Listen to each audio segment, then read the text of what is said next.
আসসালামু আলাইকুম, সবাই কেমন আছেন? আশা করি সবাই ভালো আছেন। আজকে রান্না করব করলা দিয়ে মাছ দিয়ে ঝোল। আর এখানে মুরগির গোশত নিয়েছি, এখানে লাউ দিয়ে রান্না করব। আর মুরগির গোশত দিয়ে লাউ দিয়ে রান্না করতে আমার খুব ভালো লাগে। এই যে লাউটার মধ্যে অনেক বিচি, আবার দেখা যায় ফালান লাগবে, অনেকগুলো ফালাইছি। আর এখানে কাঁচামরিচ, ধনিয়া পাতা, পেঁয়াজ কেটে নিয়েছি। এখানে একটা কড়াই বসিয়ে নিয়েছি। এখানে তেল দিয়ে আমি পেঁয়াজ দিয়ে দিলাম। পেঁয়াজটাকে আমি একটু হালকা বাদামি কালার করব।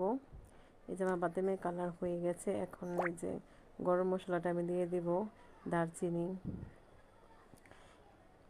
তেজপাতা, তারপর এলাচি, সবগুলো দিয়ে একটু ভাজা ভাজা করব। তেলের মধ্যে এটা ভাজলে কি এটা স্মেলটা খুব ভালো লাগে আর খুব ভালো আসে। তার জন্য এখন আমি আদা রসুনের পেস্ট দিয়ে দেব। ওইটাকে আমি একটু ভালো করেই ভাজবো। আর তেলের মধ্যে আদা রসুনের পেস্ট দিলে এগুলো ছিটাছিটি করে অনেক। এটার একটা সমাধান আছে যে কোনো ছিটবে না। এটা যদি ভিডিওটা চান অবশ্যই আমি দেবো, অবশ্যই কমেন্টে জানাবেন। অনেকে ছিটা দিয়ে হাতটা ইয়ে হয়ে যায়, তার জন্য আর কি এই আদা রসুন অনেকে খাইতে চান না বা দেন পানির মধ্যে কাঁচা কাঁচা গন্ধ কয়। এই যে আমি এখানে একটু কষানো হলে মশলাগুলা দিয়ে দিলাম। মশলাগুলো কষানো হয়ে গেছে, আমার মুরগিটা দিয়ে দিলাম। মুরগিটা দিয়ে এটা ভালো করে আমি কষাই নিয়েছি, তেল উঠে গেছে। এই যে এখন আমি লাউটা দিয়ে দিলাম। লাউটা দিয়ে এটাকে একটু ভালো করে মিশিয়ে নিব আমি মশলার সাথে। তাকে যে ঢাকে দিয়ে দেখেন কতগুলো পানি উঠছে। আমি কিন্তু অল্প একটু পানি দিছি, পানি ছিলই না বলতে।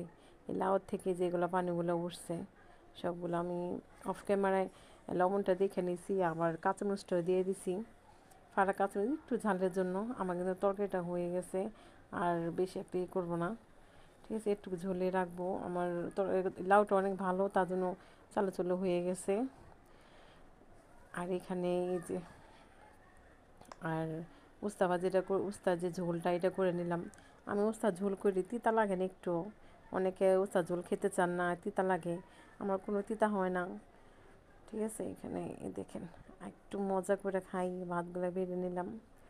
ইস, তরকারিটা যা সুন্দর হয়েছে, মানে দেখতে কেমন হয়েছে আমি জানি না, কিন্তু খেতে খুব মজা হয়েছে। আর আমার এই চিংড়ি মাছের থেকে, অন্যান্য মাছ দিয়ে রান্না করার থেকে এই মুরগির গোস্তটা দিয়ে রান্না করলে লাউটা আমার কাছে বেশি ভালো লাগে।